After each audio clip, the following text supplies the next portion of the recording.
to the party where the nuts hang. It's just a rap thing. Happy New Year, everybody! It is January 1st of 2023 and the very first episode of Busting Out of the New Year. I'm one half of the BrunchBusters. I am Bobby Munson, and the other half of that team, right beside me, Mr. Chris Perish. Happy New Year. How you doing this morning? I feel like a new man. No, I'm just kidding. I'm the same guy, but Happy New Year, everyone. Welcome, and thank you for joining us in the first OLE show 2023. How is everyone's New Year going so far?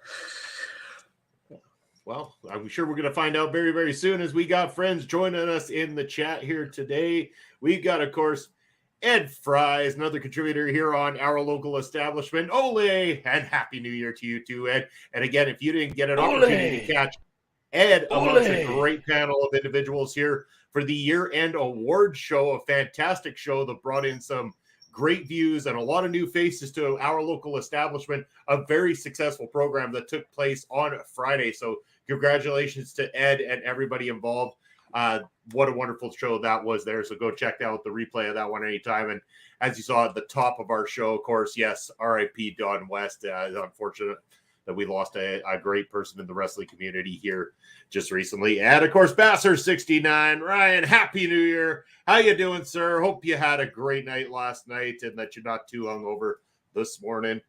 Speaking of New Year's hangovers, Perish, are you doing okay? You didn't hit the sauce too heavily last night?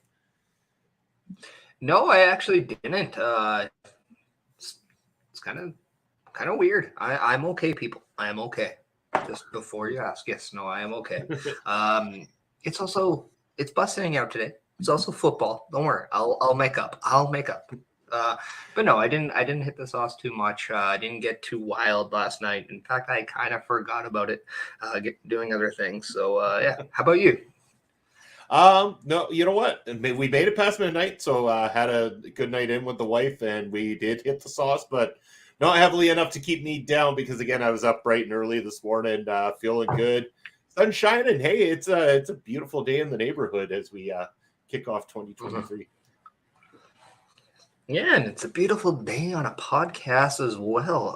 If everyone has an opportunity in the chat, make sure you're telling your friends. You know, as you were mentioning, we brought in new viewers with the year-end review with hosted by Ed, alongside with Cody and Mel Ball and friend Lauren. Good night. So absolutely awesome to see. So if you have the opportunity, go let other people know what we're doing, what's going on. Busting Out 2023 is happening right now. We'd love to meet new people. In fact, yeah, that's kind of, I think, one of our goals here at OLE is that we want to meet more people. We want to meet new people. So it's going to be a fun time, fun year, I think. Very excited. Yeah, lots of great things on the horizon for us. Of course, later in the program here, we will get to the calendar. Again, we got another busy week ahead of us here in OLE.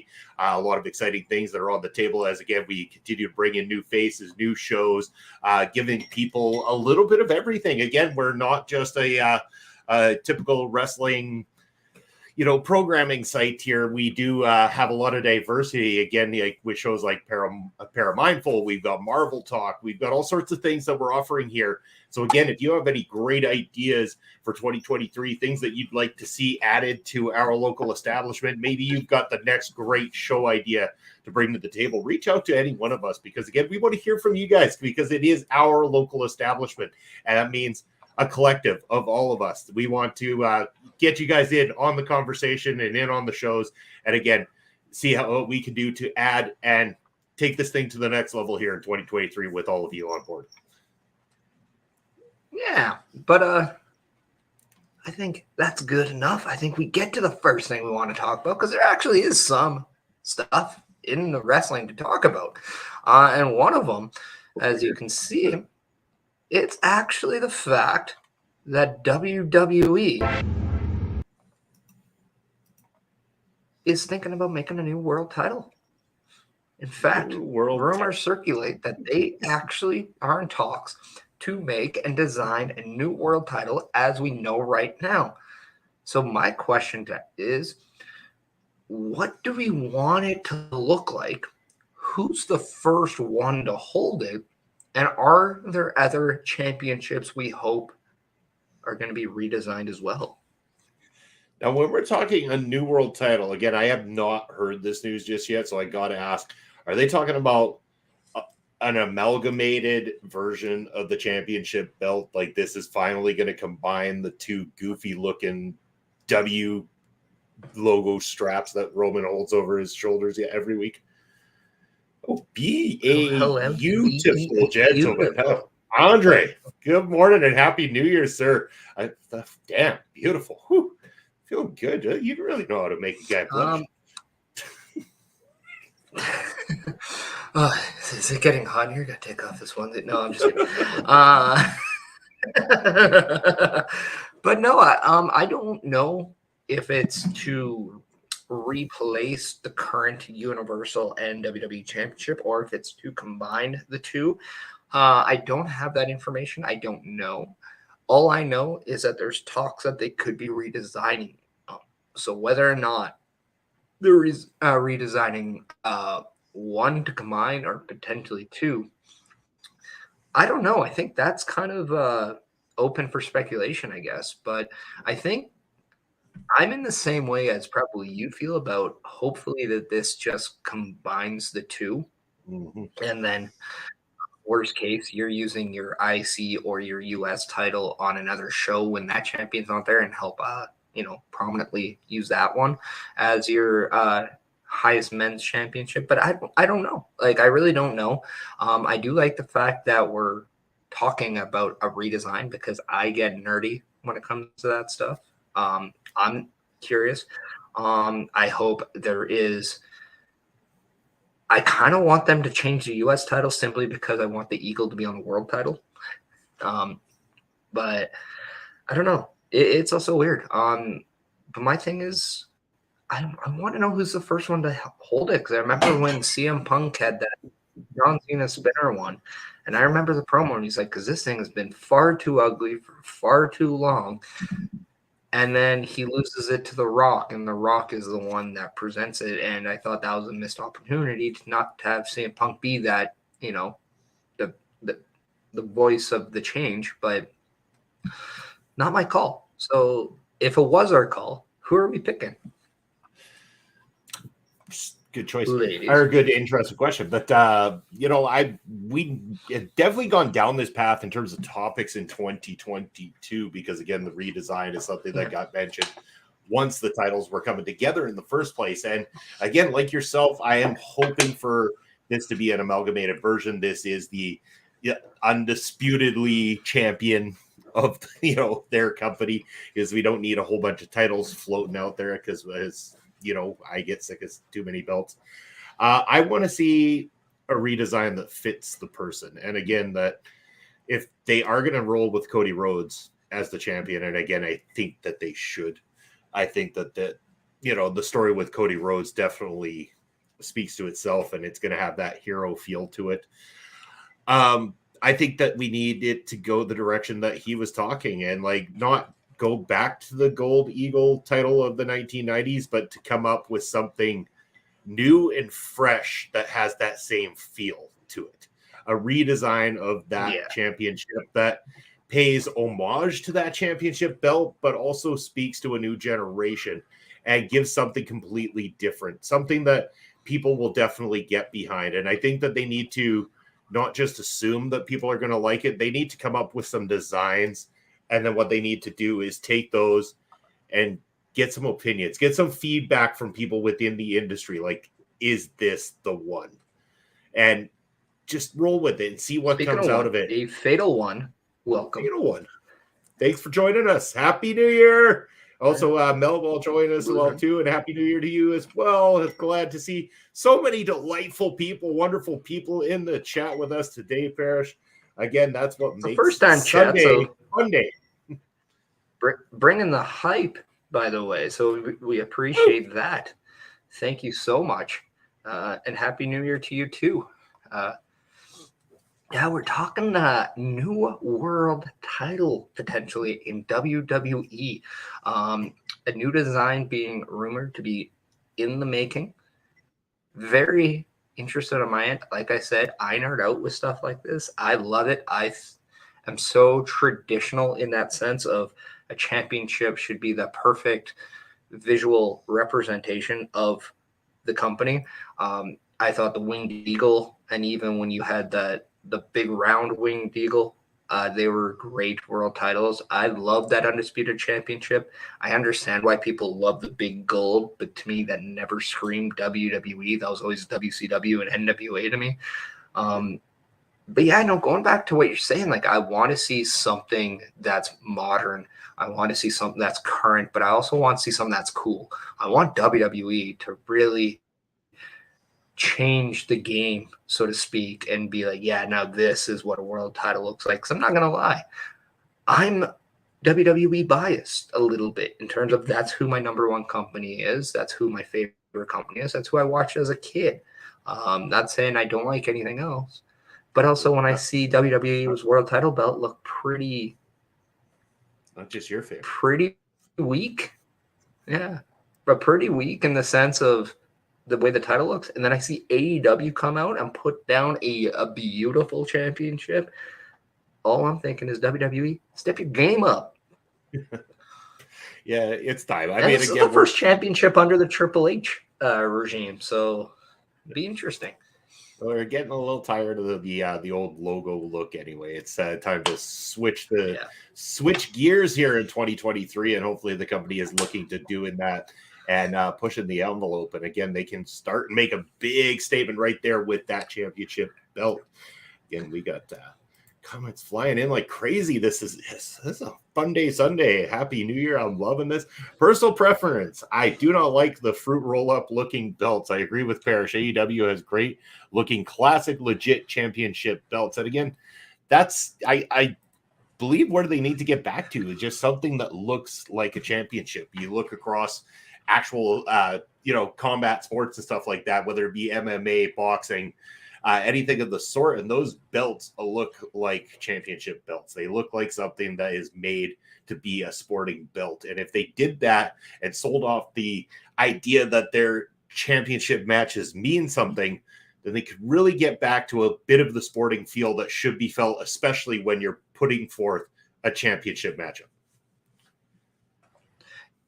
Yeah, Canada coming in saying, I'm really looking forward to the set redesign for AEW this week. And I think that is something that, and I know this is a little off topic, but it's in the same realm of redesign, which is kind of what the topic is in a way. But I think that's what visually we love as a viewer is just always seeing the product evolve, whether it's a set design, whether it's a logo, whether it's a championship title, whether it's somebody's gear, right? Even if it's so minor, but to us, it's such a big deal because this is what we love to see.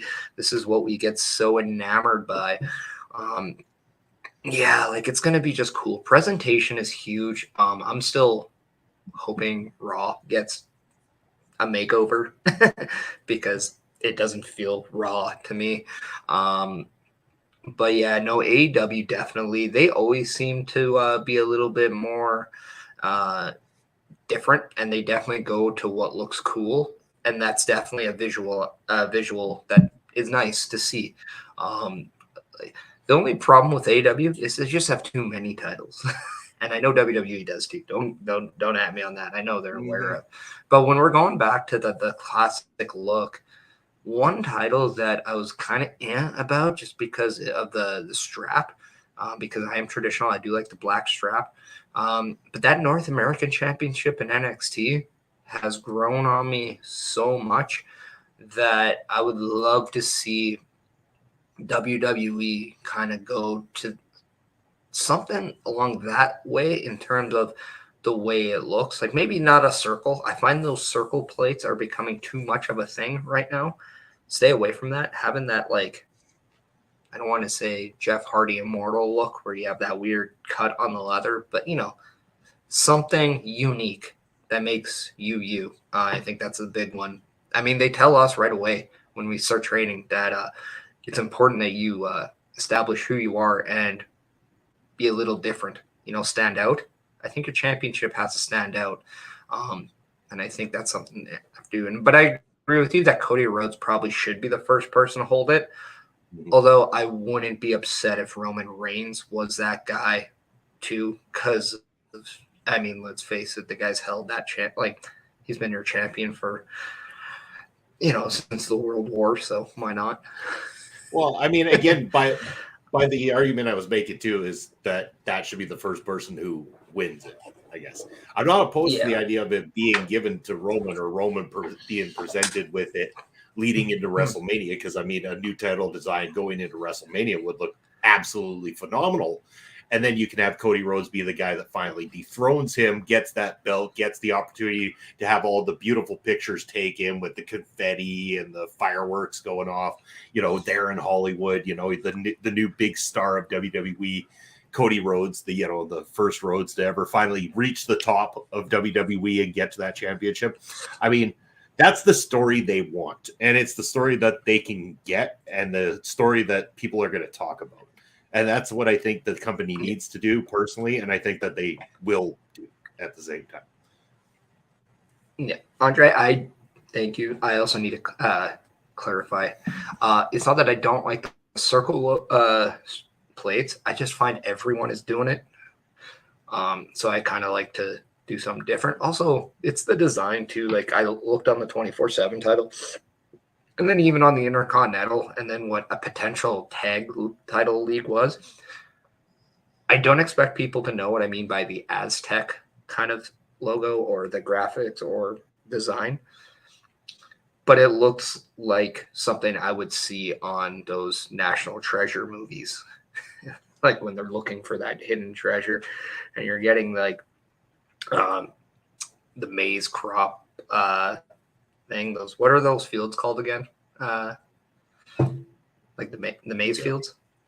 You got me. We're like when you overlook and you see the pathway kind of go. Yeah, that's what it feels like. But I don't know. But yeah, no.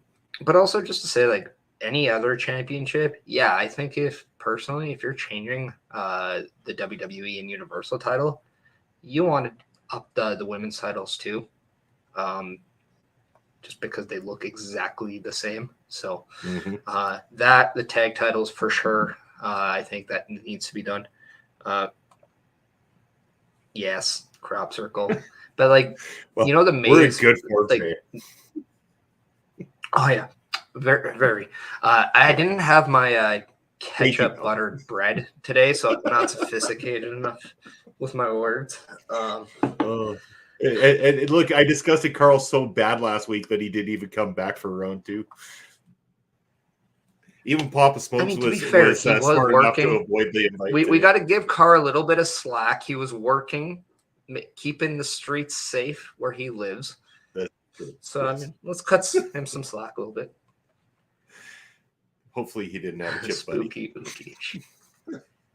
Speaking of spooky, no, I'm not gonna lie. All new pair of buttering my bread and putting it in ketchup is a little spooky-ish to me. Fantastic. That's some fine cuisine right there. I don't think it is. But any other championships in WWE you like to see designed? I like to see redesigned in WWE. Well, yeah, of course, the women's titles need to be redesigned because again, they're just the logo. You mentioned the U.S. title. I was never a big fan of that U.S. title. I always thought it looked cartoonish. I don't really like the cartoony look to it. I think that it could have a little bit more of a serious feel and everything like that. So I feel like that could be updated. I mean, you've already updated the Intercontinental title. Like, give a makeover to the U.S. title while you're at it. If Triple H really wants to put his stamp on this era and say this is me now, then he needs to start changing things. And the belts are a big one. Yeah. Gonna pose a question, and I want even the chat to answer this. What are you more a fan of? The custom side plates, which I personally feel they need to do more on the customization instead of just somebody's name in gold. And you'll know what I see if you go to search up and you see actual designs for people. Or do you like the actual nameplate on the main plate title? Kind of like on Big Gold where you can, you have your name written on. Would you prefer that? Would you prefer a side plate, or would you prefer nothing at all and just who cares? Like, who cares about your name being on the championship? What do people think, and where do we come on that one? Because I know that is something of relevancy. Oh, and also, snaps need to go back on. Just put the snaps back on. Yeah. Velcro can get the F out. It sure can. Personally, that was one thing I do really like about Big Gold is the name on the front. I like that idea. If there is a spot for it that works with the title design, I really do enjoy the idea of having that right dead center, naming the champion there. Again, I don't know what it's like for ease of adjusting and stuff like that. If maybe it's easier to do the side plates and that's why the company chooses to go that direction, or it just doesn't fit that ugly ass belt that they're currently rolling with. I mean, personally, if you can find a way to make it work, I'd say use the front ones. But again, if you can't, then the custom side plates are cool. But you're right. If you're going to do custom side plates, why not jazz it up a little bit more and accustom it to who the person is? Give it a little bit more personality to that individual that is the champion. Yeah. Melbourne coming in saying, I personally like the belt appearing as a regular and custom side plate. I think it looks too more uniform and allows the worker to still add their flair with side plates. That's the thing. Like, I'm so torn between whether or not I like one or two, like whether I like the side plates or the main plate one better. I'll say this. I think side plates should be on every secondary championship, and the main plate engravement should be on the main championship. For example, the world title should have the main plate on, or the nameplate on the main title, but the IC title, US title, they should have side plates. Make it an elevation of the championship you have. And same thing, if you have the women's championship, you have a nameplate on the main, or the name bar in the main plate. But if you want to make a secondary, like an IC title for the women, or a secondary championship for the women's division, which, by the way, WWE, think about it, please. But yeah, then do side plates. But I also like the old Winged Eagle title where, it was just a championship and the person didn't have their name on the championship. It was just, you needed to make the title worth more, because the title, it's that added question, or do you make the title or does the title make you, kind of a thing. Yeah. To me, it just made, if you couldn't put your name or edit the championship, it always meant that that championship was always the most important thing. So I do like that. And maybe I'm just thinking a little too nerdy. But also coming in, depending on how much the championships cost to make and how much the title changes hands will depend on how much they're willing to invest in that. I'm assuming WWE just has an endless amount of money, so I'm not worried about that. Well, they probably have their own company they've probably got an investment into some company that does the plating and everything like that. I'm sure it's not a big expense for them. Although I will say championships, not cheap, especially a good one. No, not cheap. No, especially if you want to get to the big time out there. So yeah. Side note, what was your favorite championship design? My favorite championship design clearly was, whether it's current or old school. For me, definitely was that 1990s Gold Eagle, the Hulk Hogan, Bret Hart, that era, the Winged Eagle. Now, I mean, it's the one I grew up on, the first one I ever took recognition to and stuff like that. So that was the one that kind of got embedded in my mind. Outside of that, honestly, would be the Intercontinental Championship, because again, same deal. That was the old design from the 90s that they brought back once or twice. Those two designs in particular are what I grew up on when I was a kid. So again, it gets ingrained in your brain. That's what you start to learn. Not saying that they're definitely the best championship looks out there, but they definitely are the ones that, associate my brain back to pro wrestling all the time. I'm kind of not, just because I don't want to say the same answers as you, because I also do love those. I also love the tag titles of those era as well. Yeah. I just thought they were amazing. The side plates were always amazing. That's what I loved about titles back then, was the side plates were so unique. But also I loved, and I'm going back to when they were TNA. They had tag titles, and I thought they were fantastic as well. I think TNA is very over appreciated with their title game at times. I thought they had beautiful looking championships as well. I know they put up some duds when they went into became Impact, but I mean, there's some home runs that they hit too. So, and New Japan has beautiful looking titles, except the one they have right now. That looks like, oh no, that looks like if I was to have too much sauce, what my toilet would look like now. Whereas before the sauce is what you used to have.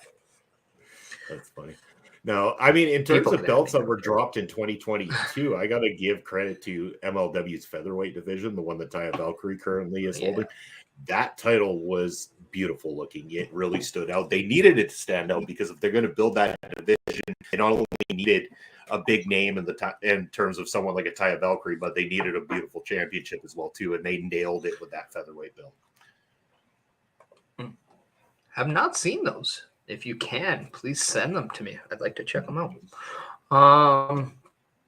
But yeah, I think that kind of does it for that one. I think it's a good time now to kind of just show off a little bit of other things we have. So I'm just gonna say, hey people, go check out some of our socials if you don't mind. Go check out our Oli podcast on the Twitter, on the Instagram, on our Twitch if you are. There are some people watching on YouTube, which you can also find at our local establishment. Email us at olepodcasts@gmail.com. Make sure you're checking that out. If you have any questions, if you have any concerns, if you have any interest in joining, being a guest, things like that, and of that nature, email us. We'll get back. DM us. We'll get back.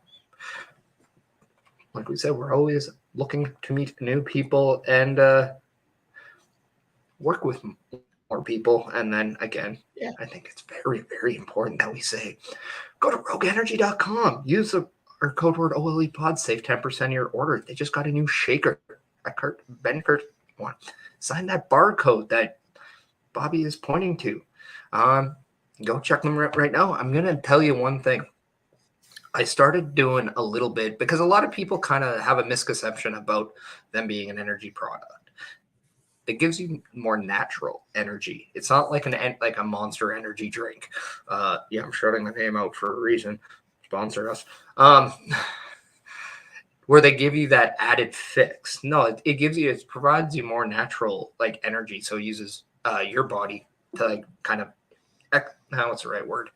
It really just wants you to produce that natural energy. It's also a dietary supplement, so it will definitely cleanse you a little bit. So it's great. I started eating less processed foods, drinking this stuff. I'm not going to lie, people. I lost weight, and it feels great. I did that for my last few matches, and guess what? I jumped a little bit farther off the top. And trust me, my fat ass didn't always get there.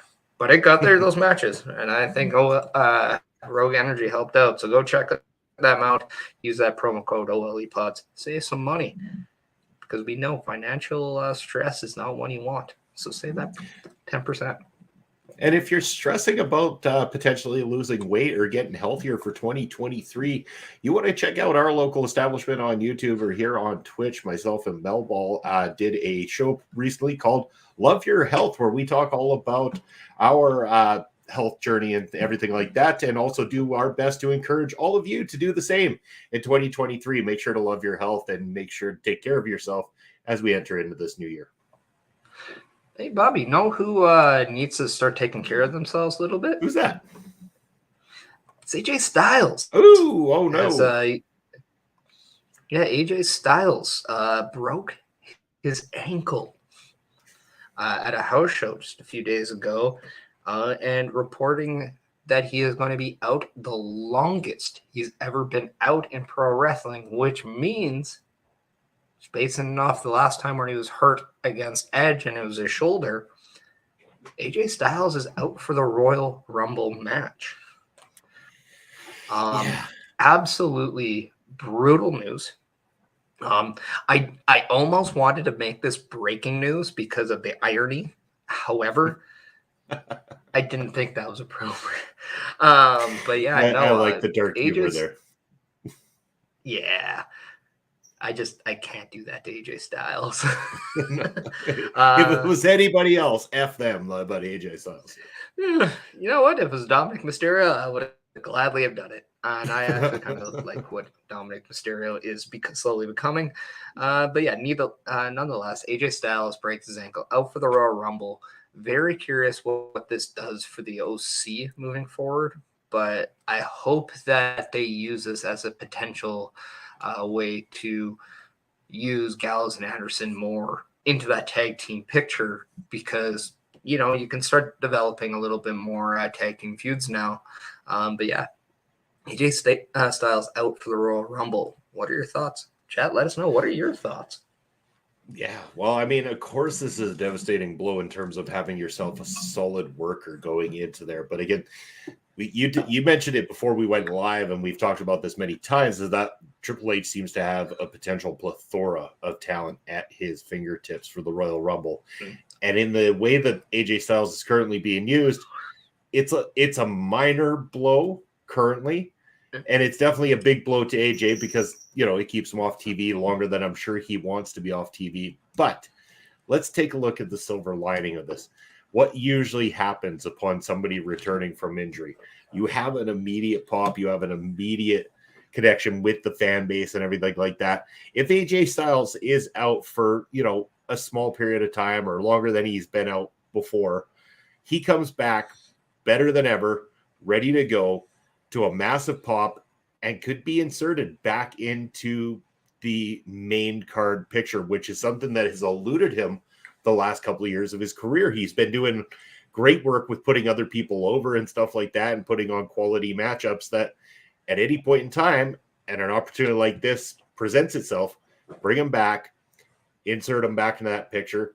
Here's a guy, I don't know, I can't recall. Did we ever get a one-on-one true championship match, AJ Styles and Roman Reigns?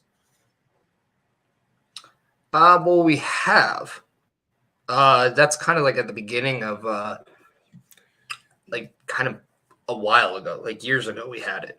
We never got it in, I think, this form, like this way of Roman Reigns. Like, I don't think we've ever gotten that one, like, recently within the last year or so. I don't think that's ever been a thing. But I know, like, back before when AJ Styles was, you know, doing his runs when he first won the world title, yeah, like, in that time we were seeing a few AJ Styles, Roman Reigns matches. Because I do remember that some of the finishes included him going for that phenomenal forearm, but then he would get speared. So... yeah, I don't know, because I think that was the first time we were thinking, hey, could there be, you know, how cool would Bullet Club versus the Shield be? And that was kind of like, okay, the guys in charge, kind of, or like, you know, your perceived leaders going at it. Yeah, I don't know. But also, I think back then when Roman was post-Shield, he was tagging with the Usos, calling themselves a bloodline, and just never picked up the way it has now. So, like, in a way, we might have actually had a bloodline versus, like, AJ, Carl Anderson, and Luke Gallows match, and may never have kind of known, but kind of have to go back and check that, to be honest. But no, and I know, like, what I find is, like, is really bad about this, because I didn't peg AJ Styles as somebody who I think was going to win the Rumble. I didn't think we were going to see that, but I would have loved to see him be the guy. Like, I would have loved to see him, Gallows, and Anderson be the trio that goes after the Bloodline after the Bloodline loses their titles. I thought that would have been a great, like, match and a great feud after, you know, like, Roman drops the championships, Usos drop the championships, but it keeps everyone engaged. Kind of give you those similar vibes when the Shield and the Wyatts went with each other. That was just good stuff, and you don't even remember, you don't even care if it was for a title or not. But I don't know about you, but I forget that AJ Styles was Intercontinental champ And I would have loved to see AJ Styles get back in the Intercontinental Championship picture.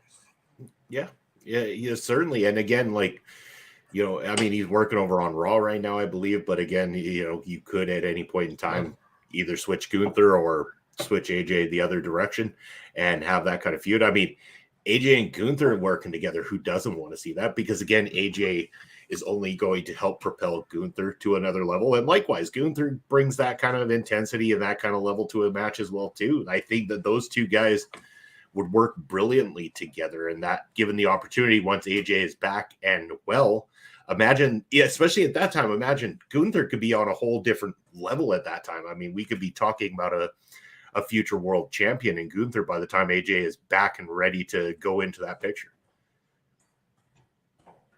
Well, that's just it. Like, who's to say that, like, when that happens, like, does AJ Styles and Gunther have to be that match? No. Could be AJ Styles and whoever defeats Gunther whenever that happens. But, yeah, but also to say Gunther and AJ would be pretty cool. Seeing Imperium versus the Club would be pretty cool to watch. Not going to lie.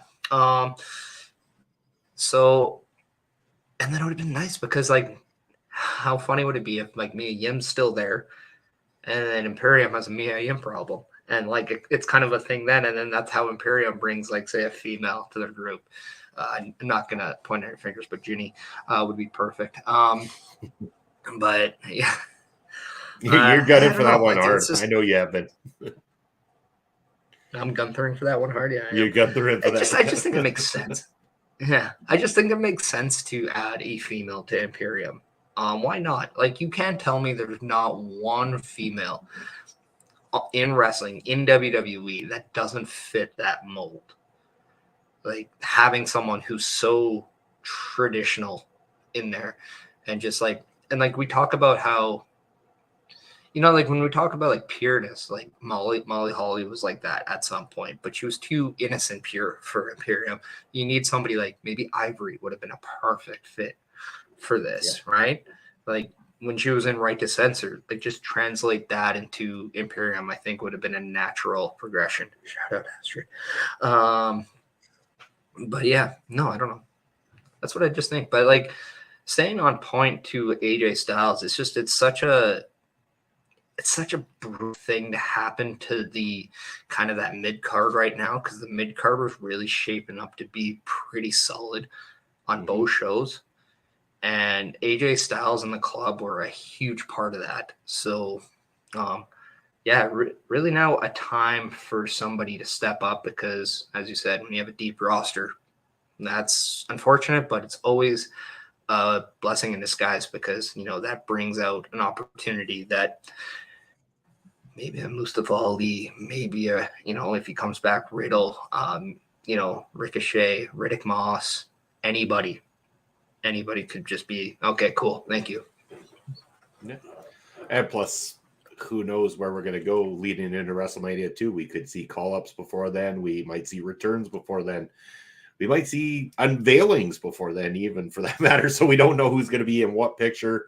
We could be in for quite a stacked card come WrestleMania season when it comes to both days. This could be a good problem or a happy accident that they've got so many things going on and so many people on the roster that everybody wants to see. So I'm definitely excited as a fan moving forward to see where this all can go. Other than, yes, unfortunate for AJ Styles, but I'm excited for AJ's return once he comes back, because it doesn't sound like this is so serious it's gonna, bring a sudden halt to his career.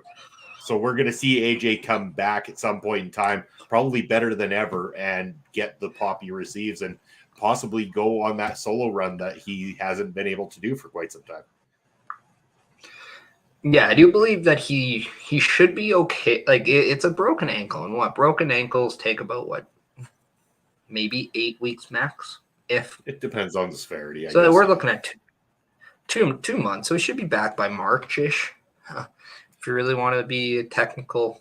So plenty of time for a build to WrestleMania. So I don't think he's going to miss WrestleMania, but the Rumble is definitely something.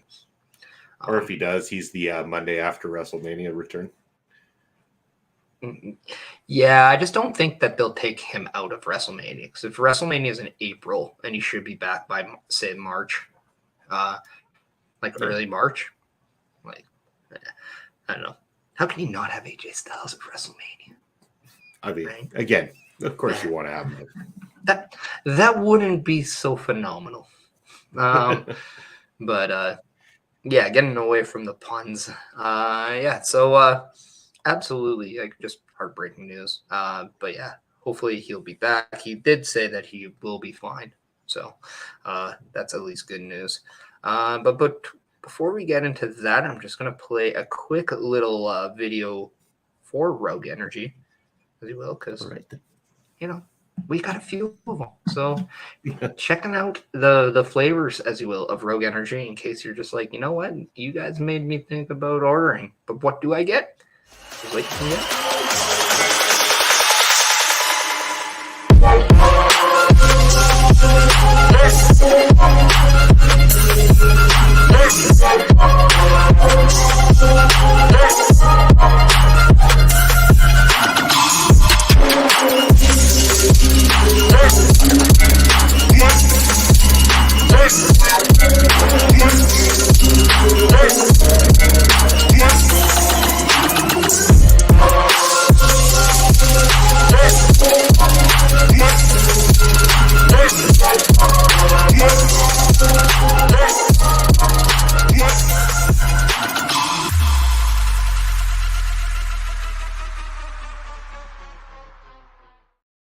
Such a badass video.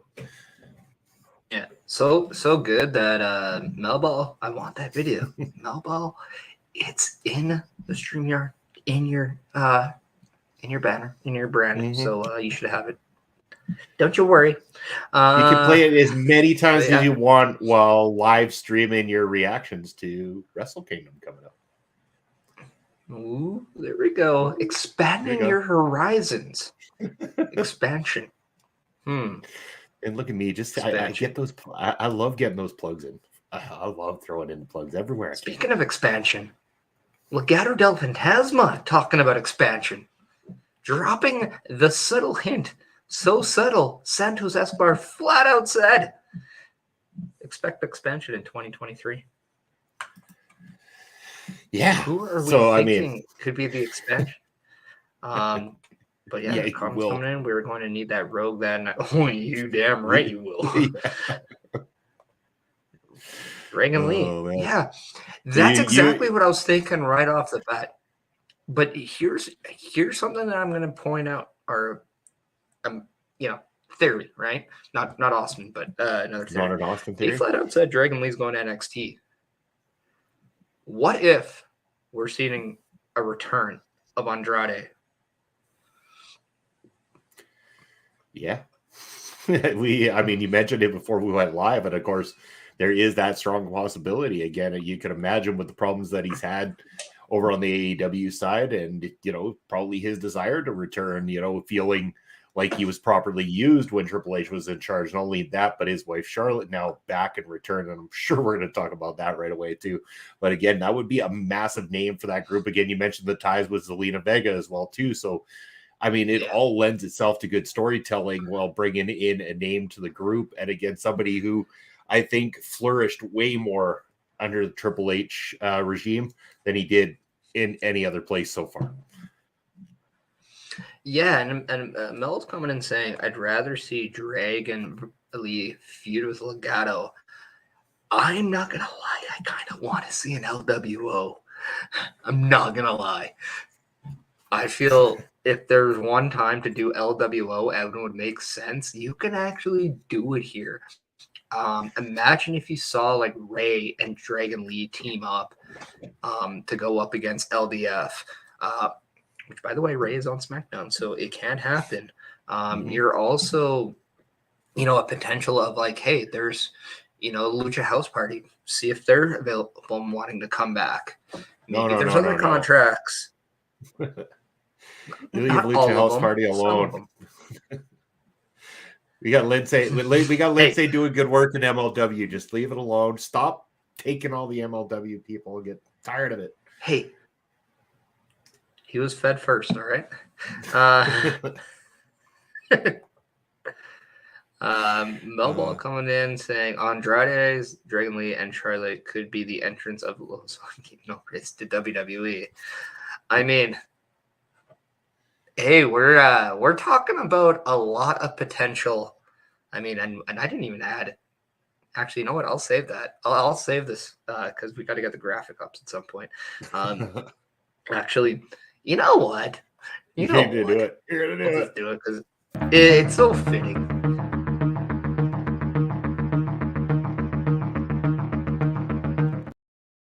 Breaking news, you say? So we're talking about LD expansion. We're talking about New Japan groups to WWE. There is highly heavy rumors that come Royal Rumble, we're going to see a Forbidden Door entrant. I cannot stress how much I believe WWE and New Japan have probably a working relationship, or at least it's a thing. We're seeing a lot of things happen right now, whether it's Carl Anderson and the Never Openweight Championship, and that's being referred to on WWE TV. We're seeing Shinsuke Nakamura being granted a match with Great Muta, which, oh my. Not going to talk about what Great Muta said about Shinsuke, but go check that out. Bodyslam.net. That shit doesn't belong on Busted Out. There's just some things we don't like to talk about. But moving away from that. Now we're seeing Mercedes Renato, formerly known as Sasha Banks, who's now legally allowed to appear elsewhere and wrestle elsewhere. Nobody knows for sure what's going on in that one. So who knows? And who's to say if there's going to be any talent trades going there? Yeah, no, well, I know it's not New Japan. I'm just saying that you're seeing WWE work with other companies in Japan. And I'm using that. So, I'm aware that that's Noah, not New Japan. And shout out to Kyle Sebastian, who also, a friend of mine, worked with Noah back in the day. People always forget that, and I always like to remind them. She's out of WWE, and she'll be on AEW on the 11th. You know what? Check out that on the 11th. We'll see if that's right. I personally don't think she should. Staying back to the LDF expansion. Breaking news, if this is... Yeah. Staying on LDF expansion. Now who's going off the rails? Yeah. That being said, LDF expansion is what we're talking about right now. I don't know. If it's not Dragon Lee, if it's not Andrade, let's just play curious spectating wrestling fan because, that's never a thing. Who else could it be? Is it even somebody who's Latino in that way, like Mexican? Is it even somebody in that field? Would it be somebody else? But what do you think? I mean, honestly, if you're going to keep the group in that direction, you would think that you would want to keep it going in that direction. But then who do you bring in again? Like, I think Andrade's could it be Rey Mysterio? Okay, that could work. It definitely could work. Again, you're bringing in some of a senior wrestler that's definitely going to bring a lot of experience and wisdom, and it would give something new for Ray as well too. So I'm not opposed to that theory, that Austin theory that you have there. That's a rather curious one, and I kind of like it. Well, come on, I'm not saying Austin theory. Although Austin theory does have Zelina Vega history. But I'm just curious because this, I don't know. I mean, who doesn't like, these tidbits of information, like Easter eggs, if you will. It'd be, and that's the thing. We think it's a male. It could not be. It could very well be a female. Mm-hmm. So that's also the thing. Like, I'm just looking at potential females. Like, I heard a rumor that Deonna Purrazzo was being looked at by WWE, as when her Impact Wrestling contract was up, they'd be heavily wanting to bring her back. And so I don't know what her background is, but could this be a name that they bring in that one? I don't know. But like, I'm just very interested on this one because I think LDF is one of the groups that people kind of push. I don't want to say push aside, but they overlook because, you have your bloodlines, you have your OCs, you have your Judgment Days, you have your Hit Rows, you have your Imperiums. Oh, yeah, and there's also LDF.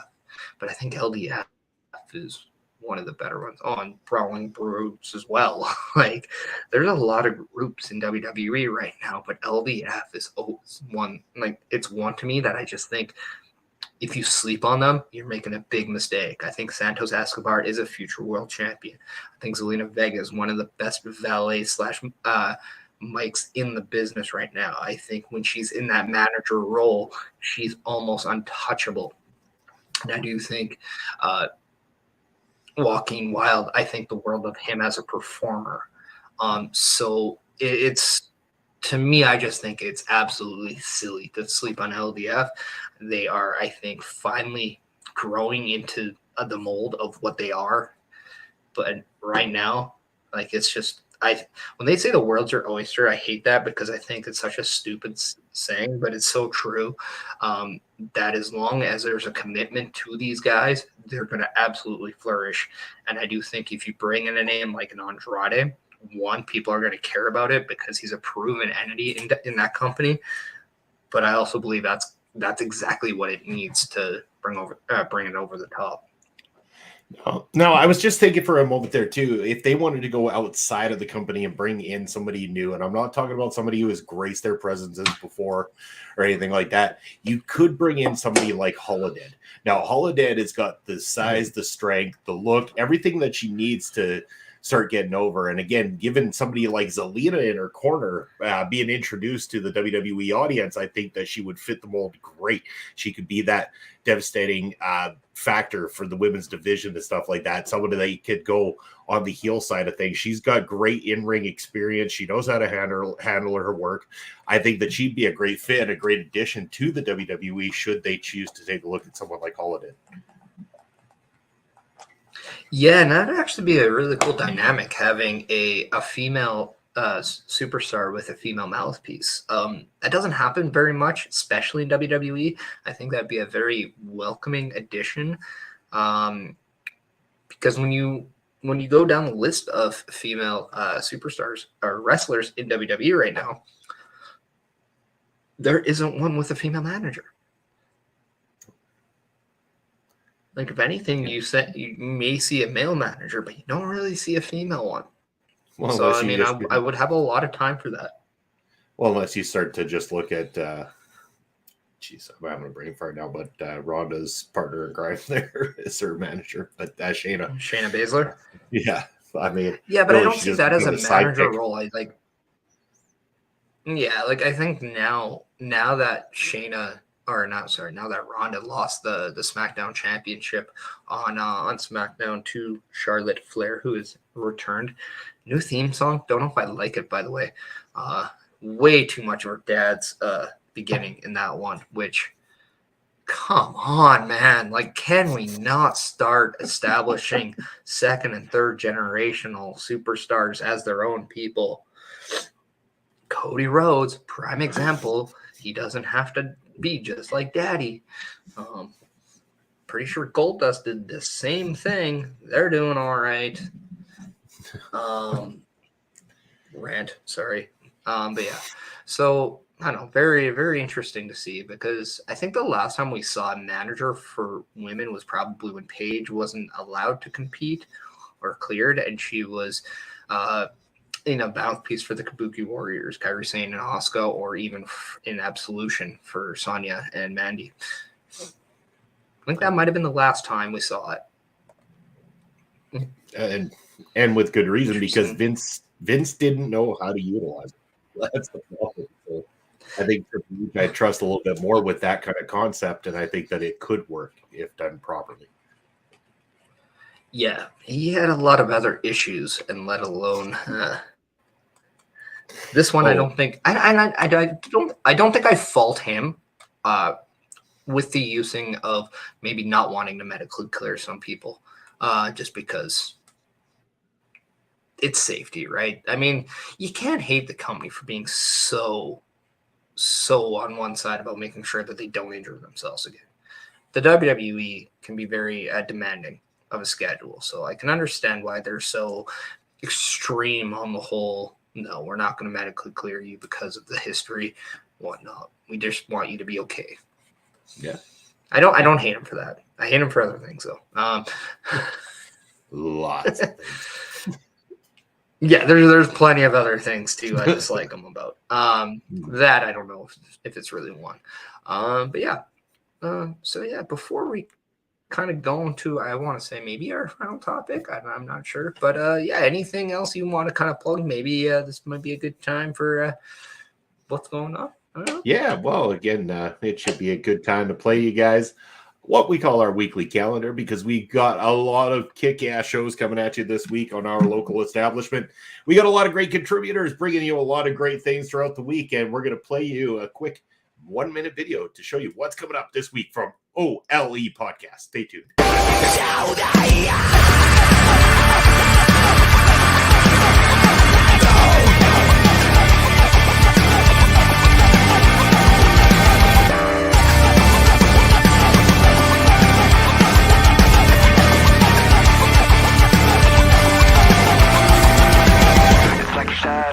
To me, like a voice inside my head. It's like a fight that I cannot win. Frustrated, intoxicated. I know I'm losing myself. I can't take it anymore. But I'm not done. I'm not done. I won't give up until the end. But I won't fall. I'll stand away.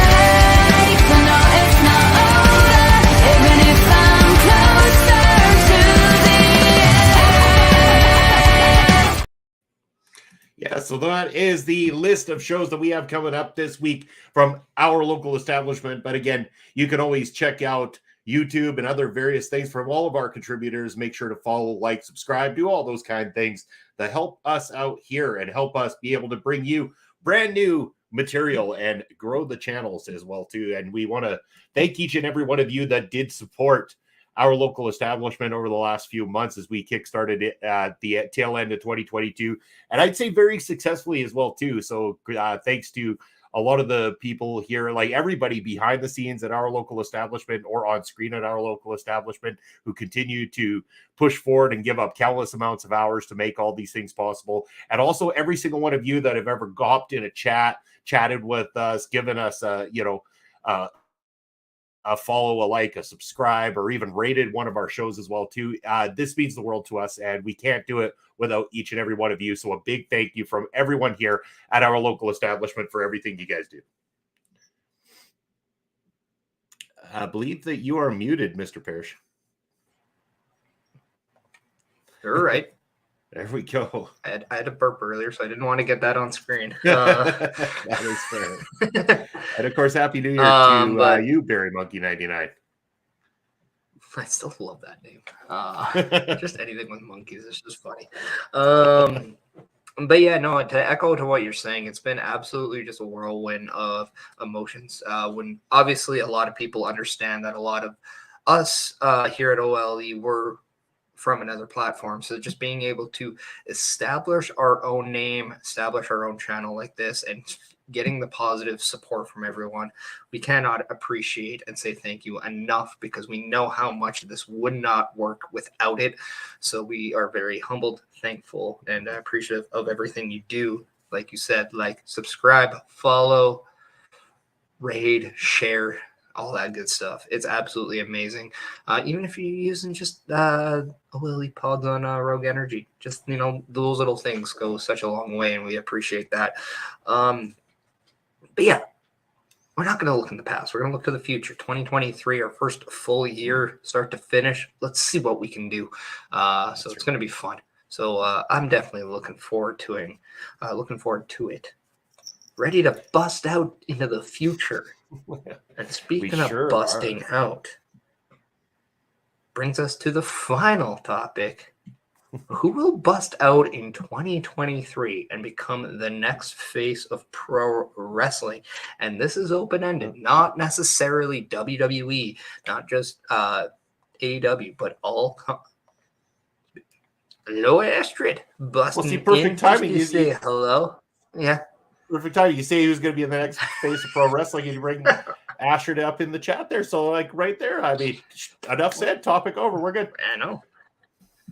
Yeah. Okay. Well, that'll do it for today. No. But yeah. Thanks for tuning in. And that's just the beauty, because I think like in 2022, I think just staying on top. Like we saw MJF finally become the face of AEW. We knew that it was going to happen, but he took that leap. We saw Sami Zayn take things to a next level in his career. Roman Reigns established himself in 2022. I'm sure you can say who guys did it in MLW. Like I'm sure you can say the Hammerstones of the world just emphasized how much of a star he is in 2022, among other people. That's not who I'm looking for. I think who I'm looking for is somebody that hasn't scratched that surface, who's going to emerge in that new light. And it could be company-wide, worldwide, maybe we even see, say, Jamie Hayter take her game to a next level and become the man kind of a thing. But in AEW, I'm not saying the man, but I'm just saying as much as Becky Lynch went there a few years ago, maybe we see Jamie Hayter kind of go there and take that next step. Yeah, and for me, I am going to go to MLW on this one, and not that I'm expecting them to be a breakout star in MLW because they're already on the cusp of stardom over there as it is. I'm talking about getting signed by one of the big companies, and I fear this every single day that I tune into MLW that this is going to happen. We're going to lose him over there. But because of the fact that this guy last year just barely broke into the PWI top 500 for singles wrestlers. I'm talking about, I think he was about 481 on that list in the previous year, and then jumped all the way to 80, I believe 87 or 88 this year. It was in the 80s anyway. So a huge jump of over 400 spots in a single year. And I'm talking about Alex Kane. The suplex assassin, Alex Kane, not only possesses a good size and wrestling ability inside the ring, this guy is a talker, and he has that gift of the gab to just go at it. He doesn't need to be scripted. He just has that natural it factor. And again, anyone who hasn't had an opportunity to see Alex Kane, check him out, because this is a guy that you're going to see signed by an AEW or a WWE or somewhere along those lines, and he's going to accelerate very, very well because he picks it up so easily, so quickly, and he just has it. He's very, very new to the industry, but he has made a very big splash very quickly, and I think that star is only going to continue to rise until he busts through the so-called glass ceiling, as they'd say. Melball coming in, Mina Shirakawa. She has a base with Stardom. She joined at Brookside and May. Her English is really good. I expect to see her traveling a lot this year. Nice. Let me know if I did that name well, because I butcher stuff like this. Bear Monkey coming in, generally massive star of the future is Masha Slamovich. Yeah, I think we could see, and I think this is saying something, but I do think we are primed to see an even bigger 2023 than maybe 2022 or. Look at you. Woohoo! Somebody give this guy an award. Yeah, you didn't fuck up award.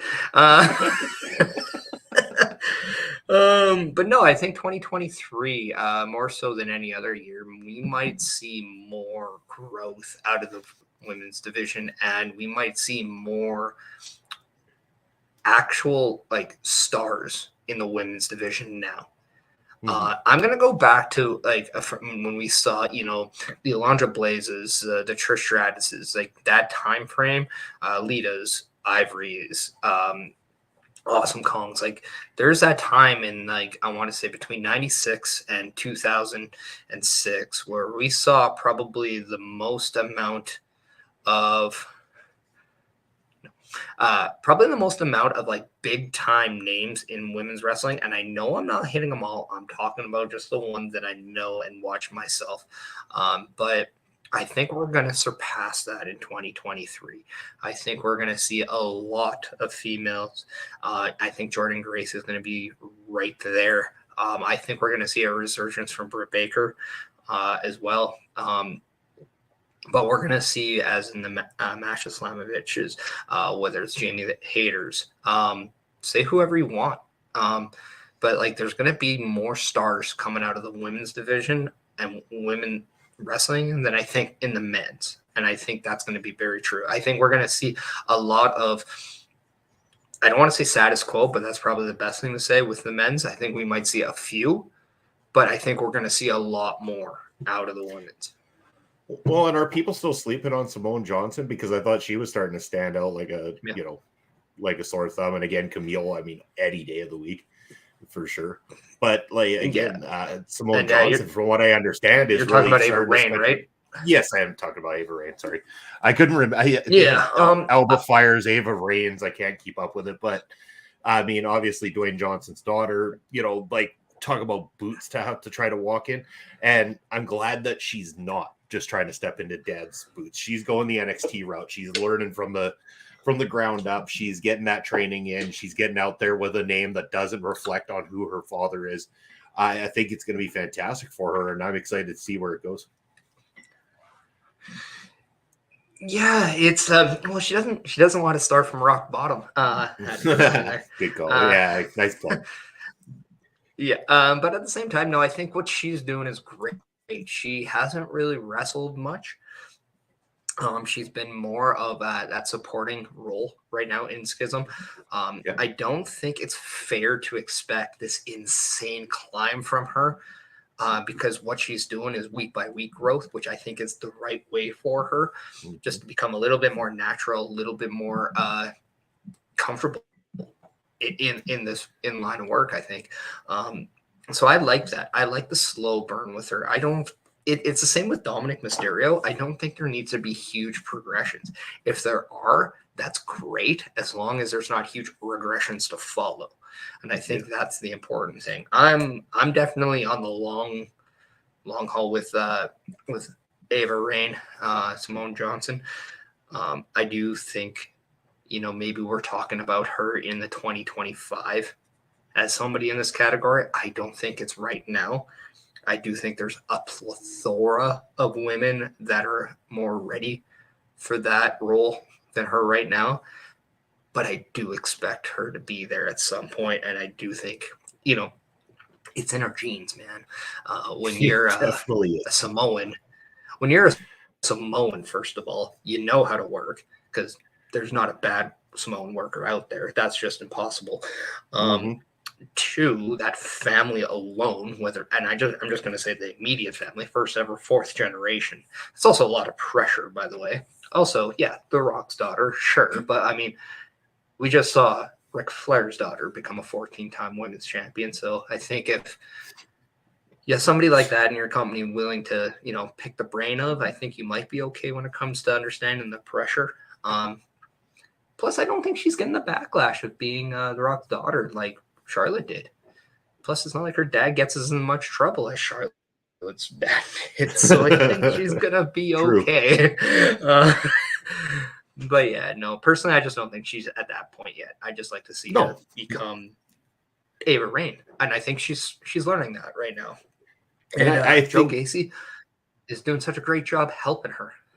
Yeah. And I think that's probably going to be the best thing about it, is that, she cements something of her very own without having to have that association, and continues that authentic growth. And again, if that growth happens quickly, then let it happen quickly. But again, allow it to happen authentically, and you'll have a star on your hands. I'm sure of that, because like you said, it runs in that family bloodline and every branch of that family bloodline too, because that bloodline runs deep. as I found out this summer, doing a little bit of research more on that family and being able to talk to a member of their family as well too. It continues to grow, and they're constantly new members joining the wrestling business all the time. Again, we had another one of the members of the bloodline just recently start getting into training himself, and that's Jacob Fatu's younger brother as well too. So we got another, potential Jacob Fatu on our hands. Again, Jacob Fatu, another name that could become a big face of pro wrestling if the right company got behind him and ignored, maybe some of his troubles in the past, and we're able to get around that and put him in the right spot. He's one of the finest workers in pro wrestling today, and he's just clean in everything he does while making it look like it hurts every time. If the BWO wasn't already a thing, I would have said we would have seen the Bloodline World Order. But now I'm just going to go with Samoan World Order. So I like it. It's a nice touch. It really is. You've got all sorts of divisions all over the place with the Samoans right now. So, oh my God! At some point, you're going to just be able to do a Royal Rumble with the Samoans, and and then you're going to see Sami Zayn in there, and you're just going to be like, Sami.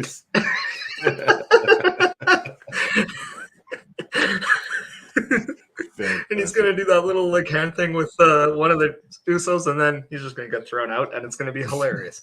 But no, if I want to say, if I'm going to stay with WWE on the women's side, I'm going to say Cora Jade's probably my pick to be that breakout star in 2023. If I was to go with AEW, I do think Jamie Hayter plans on just taking a gigantic leap.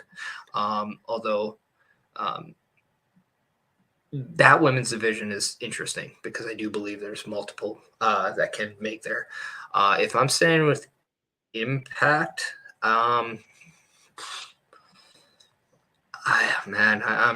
think Jordan Grace is going to outgrow Impact Wrestling in 2023. I think that could be a legit thing. I don't know.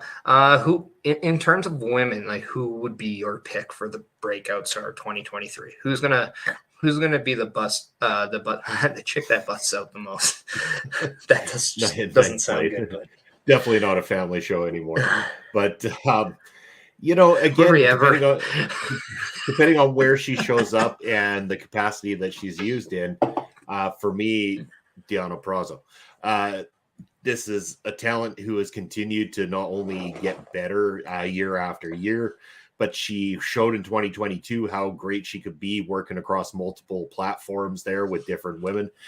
She walks into a WWE and AEW, doesn't matter where, she looks like a star, she presents herself like a star, and she will be a star. And again, once she shows up sometime this year amongst one of the bigger companies, that is going to be the talk of the wrestling community, and I believe that her stardom will only continue to rise and accelerate her to bigger places. Yeah, and I know you said Alex Kane for your men's side. I would be hard pressed to think one of Austin Theory, or maybe. Actually, I might even say Austin Theory just because he's already on that cusp. But man, Carmelo Hayes, I think very well could be that person. And I do think we're going to see some NXT call-ups, him being one, Braun Breaker possibly being another. But I look at Carmelo Hayes as being someone who can go into the main roster. You could have those feuds with Ricochet, and people are talking about it. I think he's going to have those feuds with, the Santos Escobar, who, man, it was hard for me not to pick him. Really hard for me not to pick him. But the only reason I did or did not is if they bring in a bigger name for LDF, he's taking that back seat right away to that big name. He's going to be primed to be a mid-card champion in 2023, in my opinion. But, if I was to go to AEW, though, because this is the one that I'm really curious. I want to see where Ricky Starks goes. He needs to get bigger. if people are going to give Adam Cole that you're too small treatment, I think Ricky Starks is right there.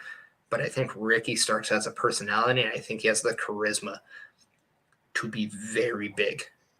But he needs those right feuds to do that. But then I think he is someone to watch in 2023 as well.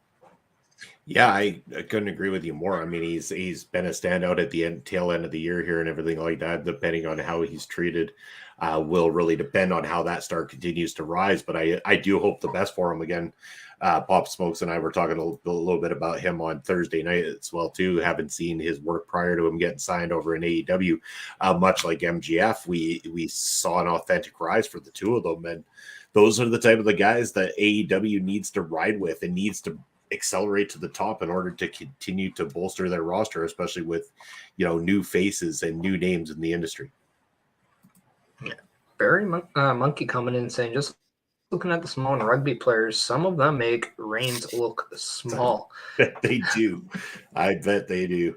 The one thing I'm gonna say about rugby players, even on TV, they look big, but pro wrestlers sometimes don't look that big until you see them live, and then you're like, holy.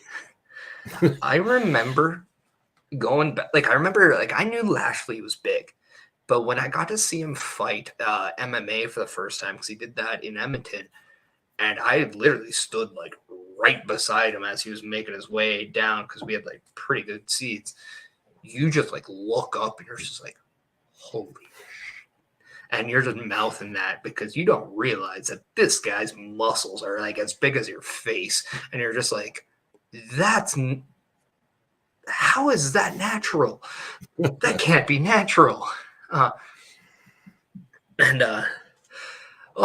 It's just insane. But yeah, rugby players, some of the toughest people in the world.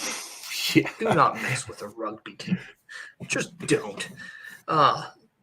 Yeah, no, I mean, like, you know what I want to see? Boys. You know how there's that thing where there's like that slap thing where guys like sit or stand in front of each other and they just slap each other, and they got to see like who can knock them out first or whatever. Yeah, put some rugby players in that. That would be interesting. Thanks. Just like, I just want to see, like, that scene in Old School when you have the really big guy and he's about to do like the jump on like the I forget what it's called, but the bar or whatever.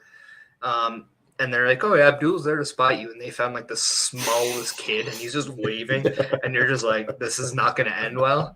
I want to see somebody like Abdul's size, like that's just really small, skinny guy, thinking he's like so tough, like doing this or whatever, going to slap, and then all of a sudden you just see this big Samoan mother, and he's just coming in, and you're just like, he could tap you, and you're gonna go on the best night dream you'll ever have. And I just want to see that. I don't know.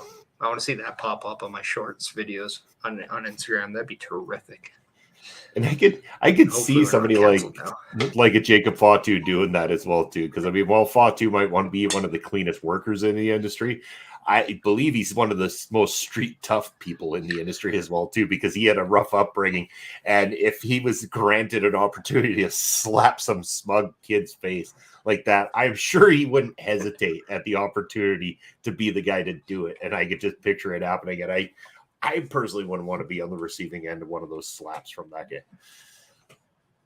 Well, they said the same about Haku. It's like, even though like he didn't look like that, like on screen, but like backstage, that's just one guy you didn't mess with. And it was just like, yeah, you know what? When you kind of start looking at a guy like that, yeah. But yeah, no, I think, yeah, I don't know where to go from here. I am going to be looking at people to raid right now. All right. Well, yeah, it's a good time to check out. Do you have any? Yeah, not really finding a lot of people. A lot of people might be hungover today, man. There's a few hungover.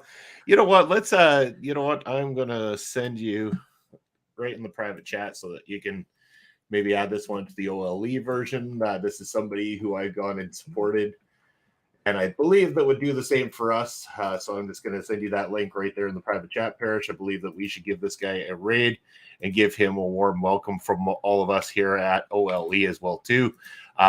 Really cool guy, does some great gaming and stuff like that. Slime Gaming.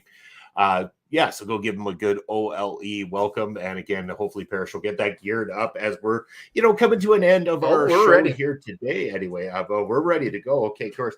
But we're coming to an end of the program. And of course, Perish, I want to know if anyone wants to reach out to you for next Sunday's Bust Out, where can they find you in the meantime and in between time?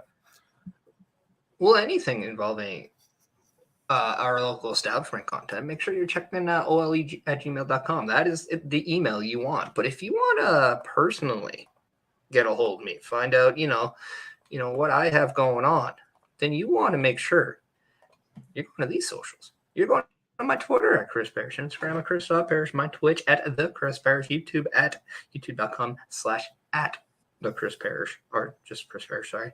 But yeah, Chris Perish at hotmail.com is my email. If you guys have any inquiries or anything about me, that is where you can find me. In terms of podcasting, every Sunday at 12:15 Eastern, I have that guy along with this guy going off the rails at the bus station, busting out every Sunday. Come check us out. It'll be a grand old time, and we might make you spit out water, because we are being idiots. That's what we do. Or your chip buddy sandwich. You can check out the ticker below if you want to learn where to find me. Again, check out, like, subscribe, do all those crazy things. Always doing as much content as possible throughout the weeks.